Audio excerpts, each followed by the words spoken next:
డేంజర్లో భారత్ మూడో ప్రపంచ యుద్ధం రాబోతోంది. ఒంటరిగా మిగులుతున్న హిందూ దేశం భారత్ని ఎదుర్కోవడానికి పాకిస్తాన్కి మరో కొత్త బలం. హిందువులకి ఇక నుండి బలహీనత పెరగనుంది. వీటికి కారణాలేంటో ఈ వీడియోలో వివరంగా చూద్దాం. దయచేసి ఇక నుండైనా ప్రతి భారతీయుడు మేల్కోండి. ఇజ్రాయెల్ ఖతార్పై దాడి చేసిన తర్వాత కొంతమంది ఇస్లామిక్ లీడర్లు భద్రత కోసం ఒక యూనిఫైడ్ మిలిటరీ కూటమి అవసరమని కోరుకుంటున్నాయి. పాకిస్తాన్, సౌదీ అరేబియా మధ్య ఆల్రెడీ ఒక మ్యూచువల్ డిఫెన్స్ అగ్రిమెంట్ ఉంది. ఇప్పుడు ఇరాన్, ఇరాక్, కొన్ని ఇస్లాం దేశాలు కలిసి ఒక నాటో లాంటి గ్రూప్ని ప్లాన్ చేస్తున్నాయి. ఒకవేళ ఇది గనక ప్లాన్ చేస్తే ఖచ్చితంగా పాకిస్తాన్, బంగ్లాదేశ్ వంటి దేశాల నుండి మనకి థ్రెట్ ఉంటుంది. అది ఎలాగో ఈ వీడియోలో వివరంగా చూద్దాం. వీడియోలోకి వెళ్ళే ముందు మన ఛానల్కి ఎవరైనా కొత్తగా వచ్చినట్లయితే ప్లీజ్ సబ్స్క్రైబ్ చేసుకోవడం మర్చిపోవద్దు.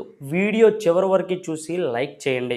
ఎవరు అవునన్నా కాదన్నా ముస్లిం హిందువుల మధ్య కొంతమందిలో మతభేదం అయితే ఉంది. నిన్న కాక మొన్న బంగ్లాదేశ్లో దీపుదాస్ అనే యువకుడిని భగవాన్ అల్లా ఒక్కటే అన్నాడని ఒక ఫేక్ న్యూస్ను పట్టుకొని కొందరు రాడికల్స్ కొట్టి రాళ్లతో రోడ్డుపైన ఈడ్చుకుంటూ బ్రతికున్న మనిషిని కర్రకు కట్టి నడి రోడ్డు మీద కాల్చేశారు. అది తలుచుకుంటూనే కళ్ళల్లో నీళ్లు తిరుగుతున్నాయి. సో ఈ మతాల మధ్య ఎంత హేట్రేట్ ఉంది.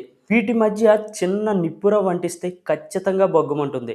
ఈ ఒక్క పాయింట్ని పాకిస్తాన్ ఖచ్చితంగా ఉపయోగించుకోవాలనుకుంటుంది. ఎందుకంటే వాళ్ళకి మతాల మధ్య చిచ్చు పెట్టడం, ఫేక్ న్యూస్లు స్ప్రెడ్ చేయడం, ఉగ్రవాదాన్ని ప్రోత్సహిస్తూ అల్లర్లు ఇండియాలో క్రియేట్ చేయడం వాళ్ళకి కొత్త ఏమీ కాదు. ఈ టైంలో ఇండియా గనక పాకిస్తాన్పై తిరగబడితే వాళ్లకున్న ఒప్పందం ప్రకారం ఈ ఇస్లామిక్ గ్రూప్స్ అన్నీ కలిసి ఇండియాపై దాడి చేసే ప్రయత్నం చేస్తాయి. ఒకవైపు క్రిస్టియన్ దేశాలన్నీ ఒక గ్రూపు, మరోవైపు ఇస్లామిక్ దేశాలన్నీ ఒక గ్రూపు. కానీ మన భారత్ పరిస్థితి ఏంటి? హిందూ దేశంగా ఒక్కటే ఉంది. సో మనం ఖచ్చితంగా జాగ్రత్త పడాల్సిన అవసరం ఉంది. మన మతాల కోసం కాకపోయినా దేశ రక్షణ కోసం రష్యా, క్యూబా, ఉత్తర కొరియా, అలాగే కొన్ని కమ్యూనిస్ట్ దేశాలు, సెక్యులర్ దేశాల మధ్య మంచి కమ్యూనికేషన్ అండ్ మ్యూచువల్ అండర్స్టాండింగ్ ఏర్పరచుకోవాలి.